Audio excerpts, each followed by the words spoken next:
નમસ્કાર, હું ઋત્વિજ સોની. શરૂ કરીએ ક્રાઇમ શો અપરાધમાં આજની ગુનાહિત દાસ્તાનની.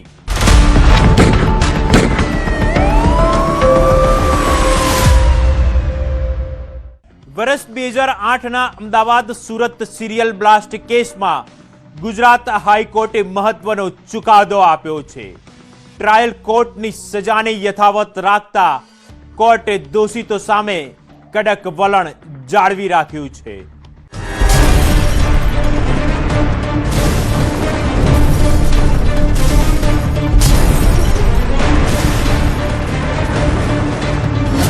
આતંકના આંકાઓનો અંતિમ હિસાબ. 18 વર્ષ બાદ ન્યાયની મહોર. 38 જલ્લાદોને ફાંસીનો ફંદો કન્ફર્મ. કાળજુ ધ્રુજાવી દે તેવા એ દ્રશ્યોએ વર્ષ 2008માં અમદાવાદ અને સુરતની ધરતી પર જે આતંકી મોડ્યુલે રક્તપાત ખેલ્યો હતો તે ગુનાહિત કાવતરાના માસ્ટરમાઇન્ડ્સ વિરુદ્ધ ન્યાયના મંદિરેથી સૌથી મોટો ન્યાયિક વજ્રઘાત થયો છે. ગુજરાત હાઈકોર્ટે સ્પષ્ટ કરી દીધું છે કે દેશદ્રોહ અને માસ મર્ડર કરનારાઓને કોઈ માફી નહીં મળે. ટ્રાયલ કોર્ટે ફટકારેલી સજા પર મહોર મારતા હાઈકોર્ટની ડિવિઝન બેન્ચે ઇતિહાસનું સૌથી મોટું ડેથ વોરંટ યથાવત રાખ્યું છે. 38 આતંકીઓની ફાંસીની સજા બહાલ રાખવામાં આવી છે, જ્યારે 11 ગુનેગારો આજીવન જેલના અંધકારમાં સડશે.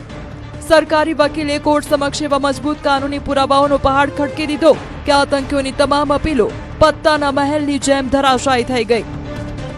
તોહમતદારો હતા, કુલ 49 લોકોને દોષિત ઠરાવવામાં આવેલા હતા. એ તમામ લોકો વિરુદ્ધના પુરાવા અને જે કાવતરાનો પુરાવો હતો એ સરકાર પક્ષે રજૂ કરવામાં આવેલો અને તમામ તોહમતદારો જે છે એ આ કાવતરામાં સંડોવાયેલા છે. એ હકીકત જે રેકોર્ડ ઉપર હતી એ નામદાર હાઈકોર્ટના ધ્યાન ઉપર લાવવામાં આવેલી અને ત્યારબાદ નામદાર હાઈકોર્ટે આ ચુકાદો આપેલો છે. વળતર પેટે જે લોકો ગુજરી ગયેલા છે એને રૂપિયા 10 લાખનું સ્ટેટ ગવર્મેન્ટે એમને વળતર આપવું એવો હુકમ કરવામાં આવેલો છે અને એ વળતર 31/3/27 સુધી ચૂકવી આપવું એવો હુકમ થયેલો છે. એક મોબાઈલ નંબરથી આખું નેટવર્ક ધ્વસ્ત. હાલોલથી વાઘમોર કાવતરાનો પર્દાફાશ. આ કેસ કોઈ સામાન્ય તપાસ નહોતી, પણ દેશના ઇતિહાસની સૌથી જટિલ ક્રાઇમ મિસ્ટ્રી હતી. તપાસ એજન્સીઓએ આતંકના જાળને તોડવા માટે દિવસ રાત એક કર્યા હતા. વાઘમોરના જંગલો અને હાલોલના ટ્રેનિંગ કેમ્પથી લઈને ગેસ સિલિન્ડર અને બ્લાસ્ટમાં વપરાયેલી ગાડીઓ સુધીની દરેક કડીને કાયદાકીય રીતે એવી સાંકળવામાં આવી કે આરોપીઓ બચી ન શક્યા.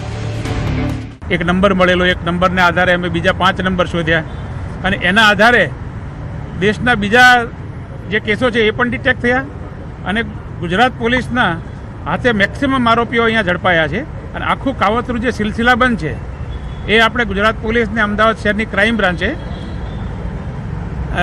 આખું સોલ્વ કર્યું છે. જે તે સમયે બનાવાયેલી 4 ટીમો અને અભય ચુડાસમા તથા આશીષ ભાટિયાના સુપરવિઝનમાં કામ કરતી ટીમોએ આખા દેશમાં અથાગ મહેનત કરી અને એક પછી એક ગુનેગારોના ચહેરા બેનકાબ થતા ગયા. આ ઉપરાંત જે જગ્યાઓ પર બોમ્બ બનાવવામાં આવેલા હતા ત્યાં અમને ટ્રેસ મળ્યા. એ લોકોના એકબીજા સાથેની વાતચીતના અમને પુરાવા મળ્યા. એ લોકોના સંપર્કોના પુરાવા મળ્યા. એ લોકોએ જ્યાં જ્યાં બોમ્બ બ્લાસ્ટ પહેલાં વાઘમોરના જંગલમાં, અહીંયા આપણે હાલોલમાં ત્યાં જે ટ્રેનિંગ કેમ્પ કરેલા એના અમને પુરાવા મળ્યા. અને જ્યાં જ્યાં એ લોકોએ વસ્તુઓ ખરીદી, ગેસ સિલિન્ડર ખરીદ્યા, ગાડીઓ કઈ રીતે મૂકી એના અમે પુરાવા મેળવ્યા અને એ તમામ પુરાવાનું સંકલન કરી અને આખો કેસ એકદમ સ્ટ્રોંગ બનાવવામાં આવેલો હતો. પીડિતોને ન્યાય, આતંકવાદ પર કાનૂની પ્રહાર. બ્લાસ્ટમાં મૃત્યુ પામેલાઓના પરિવારજનોને 10 લાખ, ગંભીર રીતે ઈજાગ્રસ્તોને 5 લાખ અને સામાન્ય ઈજા પામેલાઓને 1 લાખ સુધીનું વળતર ચૂકવવાનો આદેશ કરાયો છે. 18 વર્ષ સુધી ચાલેલી લાંબી કાયદાકીય પ્રક્રિયા બાદ આખરે ન્યાયનો સૂર્યોદય થયો છે. બ્લાસ્ટ કેસના પીડિતોના વળતર ઉપરથી આ જે સંદેશ છે તે સ્પષ્ટ થાય છે કે વૈજ્ઞાનિક તપાસ, મજબૂત પુરાવા અને કાયદાકીય પ્રક્રિયાને અંતરે દેશ વિરોધી તત્વો અને આતંકી ચહેરાઓને જે છે તે કાળી કોટડી અથવા તો ફાંસીનો ફંદો જ ફાઇનલ હોય છે. કેમેરામેન અમિત શર્મા સાથે મૌલિક દામેચા, ન્યૂઝ 18 ગુજરાતી, અમદાવાદ. વર્ષ 2008ના અમદાવાદ સુરત સિરિયલ બ્લાસ્ટ કેસમાં ગુજરાત હાઈકોર્ટે મહત્વનો ચુકાદો આપ્યો છે. ટ્રાયલ કોર્ટની સજાને યથાવત રાખતા કોર્ટે દોષિતો સામે કડક વલણ જાળવી રાખ્યું છે. 2008માં થયેલા સિરિયલ બ્લાસ્ટ કેસ મામલે ગુજરાત હાઈકોર્ટે ચુકાદાને યોગ્ય ગણાવ્યો છે. 2008માં જે સિરિયલ બ્લાસ્ટનો મામલો બન્યો હતો, જેમાં અનેક વ્યક્તિઓના મોત થયા હતા, કેટલાક વ્યક્તિ ઘાયલ પણ થયા હતા, તેમાં ગુજરાત હાઈકોર્ટે ચુકાદાને જાળવી રાખ્યો છે. મેં જ્યારે રેકોર્ડિંગ ચાલુ કરીને નજીક ગયો, પછી ધીરે ધીરે લોકો નજીક આવ્યા, ડેડ બોડી ઉઠાવવાનું ચાલુ કર્યું હાથે. એ બધું રેકોર્ડિંગ કરતાં કરતાં હું જ્યારે ટ્રોમા સેન્ટર બાજુમાં અંદર હોસ્પિટલમાં જવા માટે હું જ્યારે ઘૂસ્યો, તો હું જોઉં છું કે એક વ્યક્તિના શરીરના ચીથડા ઉડેલા અંગો પડેલા છે, એનું મોં પડેલું છે. ટ્રોમા સેન્ટરની અંદર જ્યારે જાઉં છું એને જોઉં છું તો અસંખ્ય લોકો નીચે ફ્લોર ઉપર પડેલા છે, જે લોકો ઘવાયેલા છે, આ બોમ્બ બ્લાસ્ટમાં ઘવાયેલા હતા. લોકોના શરીરની ચામડી ઉતરી ગઈ હતી. ફક્ત ને ફક્ત વ્હાઇટ કલરનું ચરબીનું એક લેયર દેખાતું હતું. એટલે તરત જ મેં બીજા દિવસે સવારે એ DVD તે વખતના તત્કાલીન મુખ્યમંત્રી શ્રી નરેન્દ્રભાઈ મોદી, કે જે હાલના આપણા ભારતના પ્રધાનમંત્રી છે, તેમને મેં એ DVD મોકલી આપી અને તેમને કહ્યું કે જો મારી સાક્ષી તરીકે કંઈ જરૂર હોય તો ચોક્કસથી હાજર રહીશ. મુખ્યમંત્રીશ્રીના સચિવે ત્યારબાદ ATSના ચીફને ફોન કરી અને જાણ કરી કે મહેશભાઈને તમે બોલાવો અને તેમને કહો કે ભાઈ આ તમારી આ એક જોખમીભર્યું કૃત્ય તમે જે એક કર્યું છે, કે જે તમારી જાનના જોખમે તમે આ જે વિડીયો ઉતારેલો છે, તે ચોક્કસથી કેસ ચલાવવામાં મદદરૂપ થશે. અમદાવાદના ગોમતીપુરમાં રવિવારની રાત્રે એક ભયાનક લોહિયાળ ખેલ ખેલાયો. નજીવી બાબતના ખારમાં 3 શખ્સો જલ્લાદ બન્યા અને જાહેરમાં એક યુવકના શરીરને હથિયારોથી લાલ કરી દીધું. મોત અને જિંદગી વચ્ચે ઝૂલતા યુવકનો આખરી વિડીયો પણ કેમેરામાં કેદ થયો છે. हाँ बना दिए, वालों को दिखाना पड़ेगा ना. મેડિકલ સ્ટોર સામે લોહિયાળ ખેલ. પેટમાં ખૂંપેલી છરી સાથે યુવક હોસ્પિટલ પહોંચ્યો. અમદાવાદનું ગોમતીપુર ચારતોડા કબ્રસ્તાન પાસે આવેલી મેડિકલ સ્ટોરની બહાર ખેલાયો એક એવો ક્રૂર નૃશંસ હત્યાકાંડ, જાણે સમગ્ર વિસ્તારમાં સનસનાટી મચાવી દીધી. વાહન પાર્કિંગ અને દવાની પૂછપરછની સામાન્ય તકરારનો ખાર રાખીને 3 લોકો તલવાર અને છરા સાથે તૂટી પડ્યા. હુમલો એટલો ઘાતકી હતો કે શાતિર હુમલાખોરે મારેલી છરી મઝહર નામના યુવકના પેટના ભાગે અંદર જ ખૂંપેલી રહી ગઈ. લોહી વહી રહ્યું હતું, શ્વાસ ખૂટી રહ્યા હતા અને મઝહર સ્ટ્રેચર પર રહીને પણ પુરાવા માટે તેના ભાઈને વિડીયો બનાવવાનું કહી રહ્યો હતો. हाँ बना दिए. જ્યારે મઝહરનો ભાઈ અખ્તર અલી હોસ્પિટલ પહોંચ્યો ત્યારે રિક્ષામાંથી લોહીથી લથપથ હાલતમાં તેના ભાઈને વ્હીલચેરમાં નાખવામાં આવ્યો. ડોક્ટરોએ સારવાર શરૂ કરી, પણ શરીર પર ઝીંકાયેલા તલવાર અને છરીના 5 ઘા જીવલેણ સાબિત થયા અને ટૂંકી સારવારમાં જ મઝહરે દમ તોડી દીધો.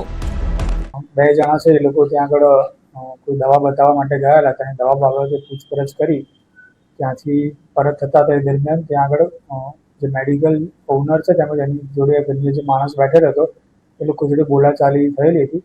એ બાબતનો ખાર રાખીને જે લોકો દવા લેવા ગયેલા હતા એને એમણે એક મિત્ર છે જેનું નામ મઝહર છે, મઝહરને બોલાવીને જે મેડિકલના સંચાલક છે મોહસિન શેખ અને આસિફ શેખ, એ લોકો જોડે બોલાચાલી કરેલી હતી. પાર્કિંગનો વિવાદ અને મોતનો અંજામ. ખૂની ખેલના 2 શિકારી પકડાયા. પોલીસે આ ચકચારી મર્ડર કેસમાં મોહસિન, આસિફ અને સોહેલ વિરુદ્ધ IPC હેઠળ હત્યાનો ગુનો નોંધીને 2 મુખ્ય આરોપી આસિફ શેખ અને સોએબ અંસારીને દબોચી લીધા છે. જોડે ઓલરેડી કોઈ દુખાવા માટેની દવા હતી. એ દુખાવા બાબતેની દવા માટે એ લોકો ત્યાં પૂછપરછ કરવા માટે ગયેલા હતા કે અમારી જોડે જે દવા છે એ પ્રોપર છે કે આ સિવાય બીજી કોઈની દવા આવે છે. એ બાબતે એ લોકોની દુકાન સંચાલક જોડે વાતચીત થઈ હતી. ત્યાંથી ઉતરીને નીકળતા હતા એ દરમિયાન એમની ત્યાં આગળ કોઈની જોડે બોલાચાલી થયેલી હતી. ખાર બની હત્યાનું કારણ એક ઝઘડો, 3 હુમલાખોર, જાહેર રસ્તા પર જીવલેણ હુમલો. પકડાયેલા ગુનેગારોનો અગાઉનો ગુનાહિત ઇતિહાસ પણ સામે આવ્યો છે. જ્યારે હત્યાના જઘન્ય કૃત્યમાં સામેલ ફરાર આરોપીને પકડવા માટે પોલીસે અલગ અલગ ટીમો બનાવી શોધખોળ તેજ કરી છે. કારણ એ છે કે આ લોકો ત્યાં દુકાનમાં દવા બતાવવા માટે ગયેલા હતા અને ત્યારબાદ ત્યાંથી રિટર્ન કરતી વખતે એ લોકોને બોલાચાલી થયેલી હતી અને ત્યારબાદ એનો ખાર રાખીને એ લોકોએ એમના મિત્ર જે મઝહર છે મઝહરને બોલાવેલો હતો અને એ દરમિયાન જે દુકાનના સંચાલક છે તેમનો એક મિત્ર જે છે ત્યાં આગળ બેઠેલો હતો એટલે દુકાનના બે સંચાલક અને મિત્રે થઈને મઝરને ચપ્પુના ઘા મારેલા હતા. પોલીસ તપાસમાં સામે આવ્યું છે કે સમગ્ર ઘટના ક્ષણિક બોલાચાલી અને અંગત અદાવતનું પરિણામ હતી. હાલ બંને આરોપીઓ કાયદાના સકંજામાં છે. એક નાની તકરારે એક પરિવાર પાસેથી તેનો યુવાન દીકરો છીનવી લીધો અને 3 લોકોનું ભવિષ્ય પણ કાયદાના કઠેડામાં પહોંચાડી દીધું. અમદાવાદથી નવીન ઝા, ન્યૂઝ 18 ગુજરાતી. સુરતમાં એક મોતને પરિવાર અકસ્માત ગણાવી રહ્યો હતો, પરંતુ પોલીસને ઈજાઓ પર શંકા ગઈ અને તપાસ આગળ વધી. અંતે જે સત્ય સામે આવ્યું તેણે આખા પરિવારને કાયદાના કટઘરામાં લાવી દીધો.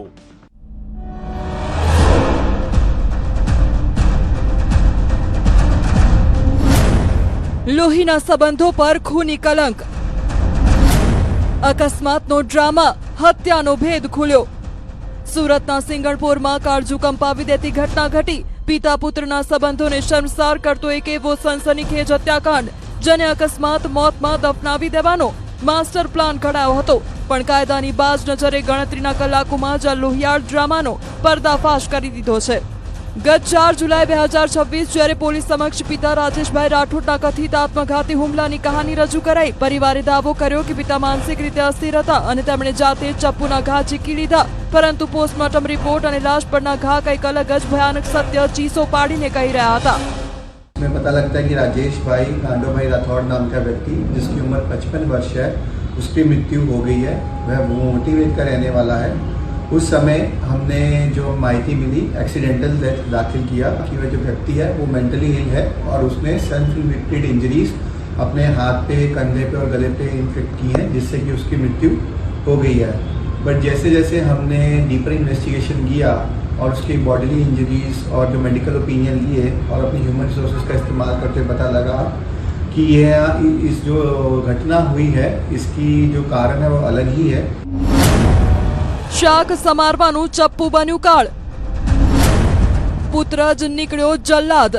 પોલીસની તીક્ષ્ણ તપાસ અને વૈજ્ઞાનિક અભિગમ સામે આખરે જૂઠનો કિલ્લો ધ્વસ્ત થઈ ગયો. શંકાની સોય ઘરમાં જ હાજર 28 વર્ષના પુત્ર સુભાષ ઉર્ફે ટુન્નો તરફ ગઈ. પોલીસે જ્યારે કડક અને સઘન પૂછપરછનો ગાળ્યો કસ્યો ત્યારે પિતાની માનસિક અસ્વસ્થતાની આડમાં છુપાયેલો નરાધમ પુત્ર ભાંગી પડ્યો અને ગુનાની કબૂલાત કરી.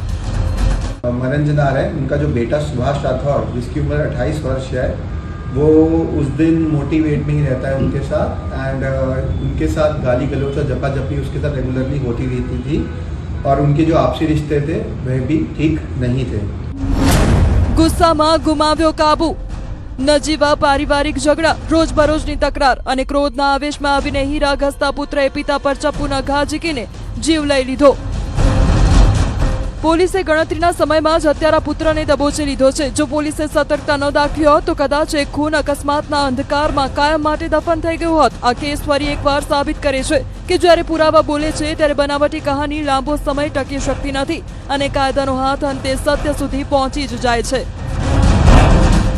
સુરતથી કીર્તેશ પટેલ, ન્યૂઝ 18 ગુજરાતી. રાજકોટના લોધિકામાં જમીનની લાલચે લોહીના સંબંધોને એવા લુહાણ કર્યા કે કાળજુ કંપાવી દેનારો હત્યાકાંડ સર્જાયો.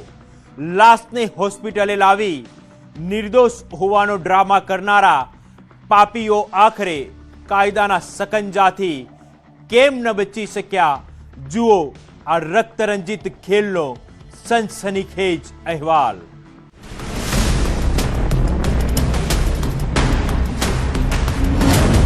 લોહીના સંબંધો પર ખૂની કલંક.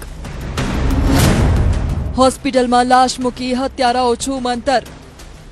રાજકોટ જિલ્લાનું શાંત ગણાતું રાવકી ગામ એકાએક લોહિયાળ કાવતરાથી ધ્રુજી ઉઠ્યું. 34 વર્ષીય ભરત ડાંગર નામના યુવકને મરણતોલ અને બેભાન અવસ્થામાં સિવિલ હોસ્પિટલ લાવવામાં આવે છે. લાવનારા કોઈ અજાણ્યા નહોતા, પરંતુ તેના જ કૌટુંબિક સંબંધીઓ હતા. શાતીર આરોપીઓએ ડોક્ટરો અને પરિવારને ગેરમાર્ગે દોરવા માટે ભરત રસ્તા પર બેભાન મળ્યો હોવાનો સનસનીખેજ ડ્રામા રચ્યો. પરંતુ જેવો ડોક્ટરોએ ભરતને મૃત જાહેર કર્યો કે તરત જ પાપીઓ ત્યાંથી કાયદાના ડરથી પલાયન થઈ ગયા. વાડામાં ખેલાયો મોતનો ખેલ. અદાવતમાં નિર્મમ હત્યાકાંડ. જમીન ખાલી કરાવવાની વણ ઉકેલાયેલી અંગત અદાવતમાં રવિવારની એક કાળી સવારે આ ભયાનક રક્તપાત ખેલાયો હતો. વાડાની અંદર આરોપીઓએ ભરતને ઘેરી લીધો અને ક્રોધના આવેશમાં આવેલી લાકડીઓ તેમજ ઘાતક હથિયારો વડે બર્બરતાપૂર્વક તૂટી પડ્યા. મરણતોલ માર મારીને ભરતનો શ્વાસ રૂંધી નાખવામાં આવ્યો.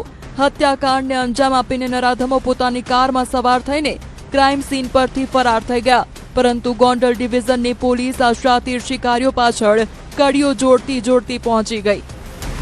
તેના ભાઈ ભરતભાઈ રામજીભાઈ ડાંગર રે રાવકીવાડાને જે સાથે કામ કરતો બાસિતભાઈએ જણાવેલું કે આ કામેના આરોપી વિજય ઉર્ફે જીગો રમેશભાઈ ડાંગર, જિગ્નેશ ઉર્ફે કટ્ટી કેશુભાઈ બગડા રે રાવકીવાડાઓએ મારા ભાઈ ભરતને લાકડી તથા બીજા કોઈ હથિયાર વડે માર મારી મૃત્યુ નિપજાવેલું હોય.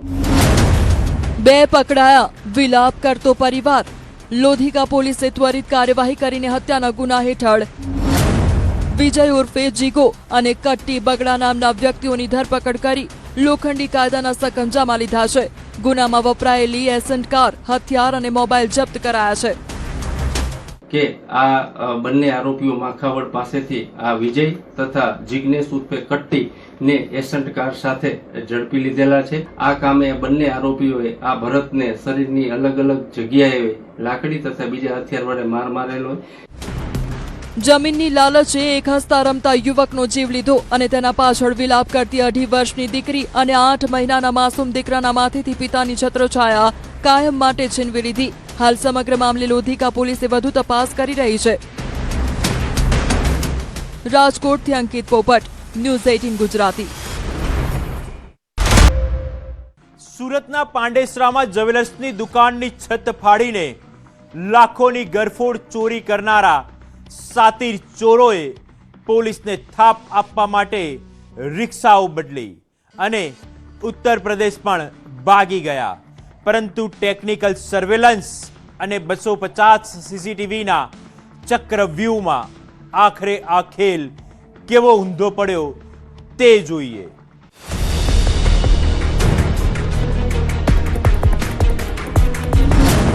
કૃષ્ણા જ્વેલર્સમાં મેગા લૂંટ.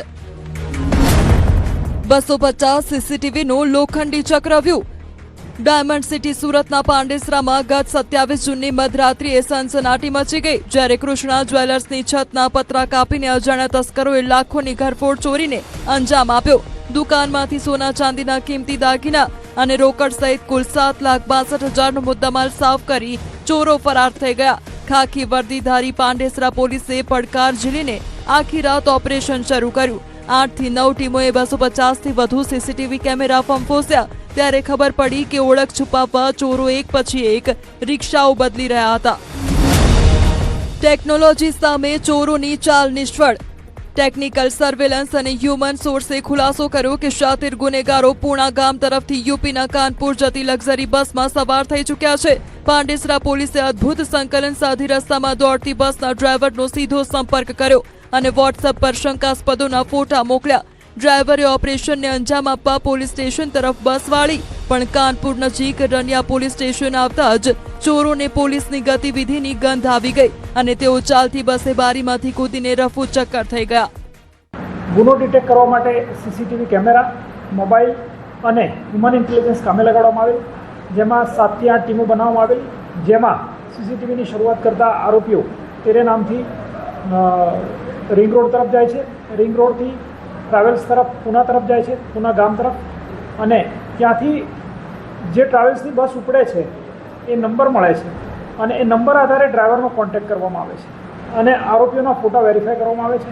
ત્યારબાદ બસ ઉત્તર પ્રદેશના કાનપુર વિસ્તારની જ્યુરિડિક્શનમાં જતી રહેલી હતી.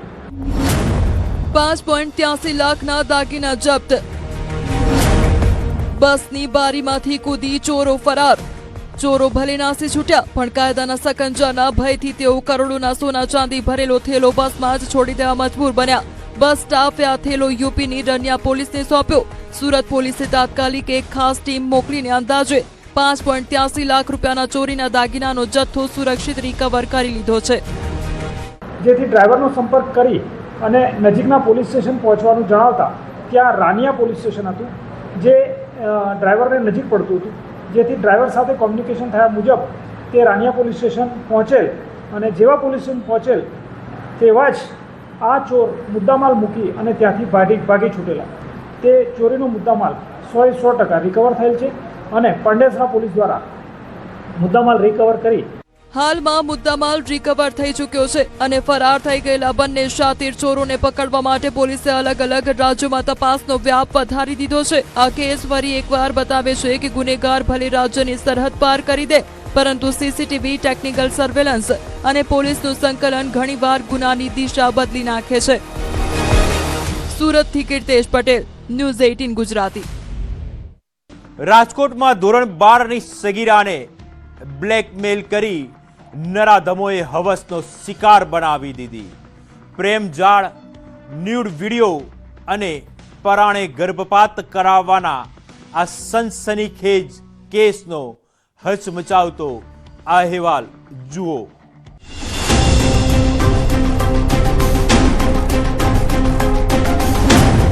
પ્રેમ, પ્રપંચ અને પોક્સો, હોસ્ટેલની સગીરા અને ડિજિટલ જલ્લાદ. શિક્ષણ નગરી રાજકોટના છાત્રાલયમાં રહીને બોર્ડની પરીક્ષાની તૈયારી કરતી એક માસૂમ સગીરા અને તેની પાછળ પડછાયાની જેમ ભમતો એક હવસખોર શૈતાન.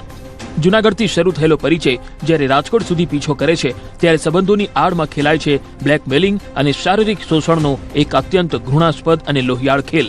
યુવતીને આ કામના આરોપી હર્ષદસિંહ લાખાભાઈ દેવધરિયા, જે માળિયા હાટીના તાલુકાના કાતરાસા ગામનો છે, તેમજ તેનો બીજો ભત્રીજો પણ આમાં સામેલ છે, જે આ યુવતીને અપહરણ કરી અને તેના ભત્રીજાના રૈયા ગામના આવાસ ખાતે લઈ જઈ અવારનવાર શરીર સંબંધ બાંધેલ અને તે બાબતે ફોટાઓ પણ પાડેલ અને કોઈને આ બાબતની જાણ કરીશ તો તને આ ફોટા વાયરલ કરીશ તેવી આશા ધમકી આપેલ.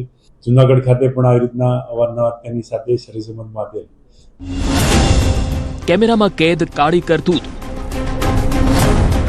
ન્યૂડ વિડીયો અને પરાણે ગર્ભપાત. એક ગામના સરકારી આવાસને ગુનાનો અડ્ડો બનાવી મુખ્ય આરોપી હર્ષદસિંહ દેવધરિયા અને તેના સગીર ભત્રીજાએ સગીરાની મજબૂરીનો ફાયદો ઉઠાવ્યો. કેમેરામાં ન્યૂડ ફોટા અને વિડીયો કેદ કરી ડિજિટલ હથિયાર બનાવી સતત બ્લેકમેલિંગનો ત્રાસ અપાતો રહ્યો. હવસની આ આગમાં જ્યારે સગીરા ગર્ભવતી બની ત્યારે પાપ છુપાવવા માટે તેણે પરાણે જોખમી દવાઓ ખવડાવી ગર્ભપાત કરાવવાનો ખોફનાક કારસો રચાયો. સગીરા સાથે આ કામના આરોપીએ હર્ષદસિંહ લાખાભાઈ દેવધરિયાએ 6-7 વખત શરીર સંબંધ બાંધેલ, જેથી આ સગીરા પ્રેગ્નન્ટ રહી ગયેલ, જેથી તેને પ્રેગ્નન્ટ નહીં રહેવાની દવાઓ ખવડાવેલ, જેથી સગીરાની તબિયત એકદમ નાદુરસ્ત થતા તેમજ શરીરમાં નબળાઈ આવતા તે બાબતે તેના વાલીને જાણ કરતા અને તેને આ બાબતે ફરિયાદ કરેલ છે. આ બંને અગાઉ જૂનાગઢ ખાતે અભ્યાસ કરતા, જેથી તેઓ બંને એકબીજાના પરિચયમાં આવેલ અને મોબાઈલના આધારે એમને વાતચીત થતી હતી. ત્યારબાદ આ રીતના શરીર સંબંધ બાંધેલો. ફોરેન્સિક લેબમાં ખુલશે ડિજિટલ ડાયરી. જ્યારે પીડિતાનું શરીર નબળું પડ્યું અને મોતનો ભય સતાવતો ત્યારે આખી આપવીતી પરિવાર સામે આવી. યુનિવર્સિટી પોલીસે પોક્સો અને અપહરણની સખત કલમો હેઠળ ગણતરીના કલાકોમાં આ માસ્ટરમાઇન્ડની જોડીને જેલના સળિયા પાછળ ધકેલી દીધી. આ બંને અગાઉ જૂનાગઢ ખાતે અભ્યાસ કરતા, જેથી તેઓ બંને એકબીજાના પરિચયમાં આવેલ અને મોબાઈલના આધારે એમને વાતચીત થતી હતી. ત્યારબાદ આ રીતના શરીર સંબંધ બાંધેલો. કાયદાની ગિરફ્તમાં ઉભેલા આ નરાધમના જપ્ત કરાયેલા મોબાઈલ હવે ફોરેન્સિક લેબોરેટરીમાં મોકલાયા છે, જ્યાંથી આ બ્લેકમેલિંગના કાળા ચિઠ્ઠાના સચોટ ડિજિટલ પુરાવા બહાર આવશે. સોશિયલ મીડિયાની આભાસી દુનિયામાં સગીરાઓની સુરક્ષા પર સવાલ ઉઠાવતો આ કેસ હવે કાયદાની અદાલતમાં કડક સજા તરફ આગળ વધી રહ્યો છે. રાજકોટથી અંકિત પોપટ, ન્યૂઝ 18 ગુજરાતી. રાજકોટના કંસારા બજારમાં તાળા તોડી લાખોની મત્થા સાફ કરનારી 7 રીઢા તસ્કરોની ટોળકીને પોલીસે દબોચી લીધી છે.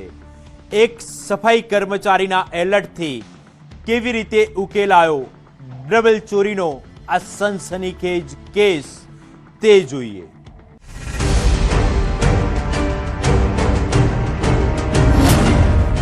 કંસારા બજારમાં કાળી રાત.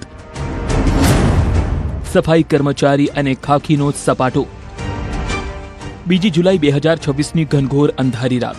રાજકોટના ધમધમતા કંસારા બજારમાં તાળા તોડીને અંદર ઘૂસે છે અંધારાના સોદાગરો. વેપારી બહાર ગામ હોવાનો મોકો જોઈ આખી દુકાન ખાલી કરવાનો કારસો રચાયો હતો, પરંતુ કુદરતની લાકડી ક્યારે ત્રાટકશે તેની આ તસ્કરોને ભીતિ નહોતી.